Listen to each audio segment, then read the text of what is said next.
ಭೇಟಿಗಳು ಶುರುವಾಯಿತು. ಅದಾದ ನಂತರ ಈಗ ಹೈಕಮಾಂಡ್ ಹೆಗಲೇರಿದೆ.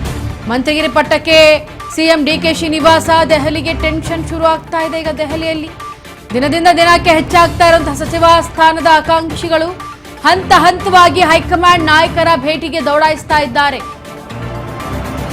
ಕೊನೆ ಬಾರಿಗೆ ಕಸರತ್ತನ್ನ ಮಾಡಿ ಮಂತ್ರಿ ಸ್ಥಾನಕ್ಕೆ ಬಿಗಿಪಟ್ಟನ ಹಿಡಿತಾ ಇದ್ದಾರೆ ಕೆಲವರು. ಎರಡನೇ ಲಿಸ್ಟ್ ನಲ್ಲಿ ಹೆಸರು ಸೇರ್ಪಡೆ ಮಾಡಲು ಸರ್ಕಸ್ ಅನ್ನ ಮಾಡ್ತಾ ಇದ್ದಾರೆ. ಒಂದು ಕಡೆ ಮೊದಲನೇ ಲಿಸ್ಟ್ ನಲ್ಲಿ ಹೇಳಿರುವಂತಹ 12 ಮಂದಿಯ ಸಚಿವ ಸ್ಥಾನವನ್ನ ಅವರಿಗೆ ಏನು ಖಾತೆಗಳು ಕೊಡಬೇಕು ಅನ್ನೋ ಟೆನ್ಷನ್ ಒಂದು ಕಡೆ ಆದ್ರೆ, ಇನ್ನು ದಿನದಿಂದ ದಿನಕ್ಕೆ ಹೆಚ್ಚಾಗ್ತಾ ಇರೋದ್ರಿಂದ ಸಚಿವ ಏನು ಆಕಾಂಕ್ಷಿಗಳು ಹೆಚ್ಚಾಗ್ತಾ ಇರೋದ್ರಿಂದ ಹಂತ ಹಂತವಾಗಿ ಹೈಕಮಾಂಡ್ ನಾಯಕರನ್ನ ಭೇಟಿ ಮಾಡೋದಕ್ಕೆ ಆ ಎಲ್ಲ ನಾಯಕರುಗಳು ಸಚಿವ ಸ್ಥಾನವನ್ನು ಪಡ್ಕೊಳ್ಬೇಕು ಅಂತೇಳಿ ದೆಹಲಿಯತ್ತ ಮುಖ ಮಾಡಿ ಹೋಗ್ತಾ ಇರೋದು.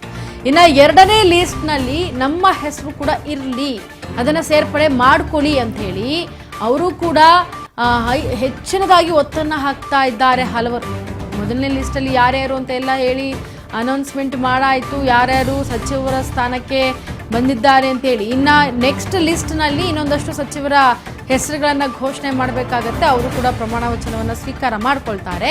ಅದಾದ ನಂತರ ಅವ್ರಿಗೂ ಕೂಡ ಖಾತೆಗಳನ್ನು ಹಂಚಬೇಕಾಗತ್ತೆ. ಆದರೆ ಸದ್ಯ ಈಗ ಮೊದಲನೇ ಲಿಸ್ಟಲ್ಲಿ ಹೇಳಿರುವಂತಹ ಸಚಿವರುಗಳಿಗೆ ಖಾತೆ ಹಂಚಿಕೆ ವಿಚಾರವಾಗಿ ಬಹಳಷ್ಟು ತೊಂದರೆಗಳಾಗ್ತಾ ಇರೋದು, ಬಹಳಷ್ಟು ಕನ್ಫ್ಯೂಷನ್ಸ್ ಅವರವರ ಆಂತರಿಕವಾಗಿ ಮೂಡ್ತಾ ಇರೋದು ಆಗ್ತಾ ಇದ್ರೆ, ಇತ್ತ ಎರಡನೇ ಲಿಸ್ಟ್ನಲ್ಲಿ ನಮಗೆ ಮಂತ್ರಿಗಿರಿ ಬೇಕು ಅಥವಾ ನಮಗೆ ಸಚಿವ ಸ್ಥಾನ ಬೇಕು ಅಂತ ಹೇಳಿ ಹೈಕಮಾಂಡ್ಗೆ ಮಣೆ ಹಾಕೋದಕ್ಕೆ ನಾಯಕರು ಒಬ್ಬೊಬ್ಬರಾಗಿ ದೆಹಲಿಯತ್ತ ದೌಡಾಯಿಸ್ತಾ ಇದ್ದಾರೆ.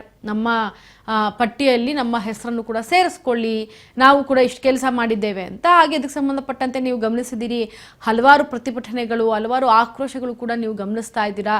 ಯಾಕಂದರೆ ಯಾರೆಲ್ಲ ಈ ಒಂದು ಆಕಾಂಕ್ಷಿಗಳಿದ್ದಾರೆ ಅವರೆಲ್ಲರೂ ಕೂಡ ನಮ್ಮ ಏರಿಯಾದಲ್ಲಿ ಇವಾಗ ಯಾರು ಬೆಂಬಲಿಗರಿರ್ತಾರೆ ಅಥವಾ ಕಾರ್ಯಕರ್ತರಿರ್ತಾರೆ ಅವರೆಲ್ಲರೂ ಕೂಡ ಪಟ್ಟು ಹಿಡಿದು ಕೂತಿರೋದು, ಇವ್ರಿಗೆ ಕೊಡಿ, ನೀವು ಯಾಕೆ ಕೊಟ್ಟಿಲ್ಲ, ಎರಡನೇ ಲಿಸ್ಟ್ ಇದೆ ಅಲ್ವಾ, ಎರಡನೇ ಲಿಸ್ಟಲ್ಲಿ ಇವ್ರನ್ನ ಸೇರಿಸ್ಕೊಳ್ಳಿ ಅಂತೇಳಿ ಪ್ರತಿಭಟನೆಗಳ ಮುಖಾಂತರ ಆಕ್ರೋಶವನ್ನು ಹೊರ ಹಾಕ್ತಾ ಇರೋದು ಸರ್ಕಾರದ ವಿರುದ್ಧವಾಗಿ ಅನ್ನೋದನ್ನು ಕೂಡ ನಾವು ಗಮನಿಸಬಹುದು.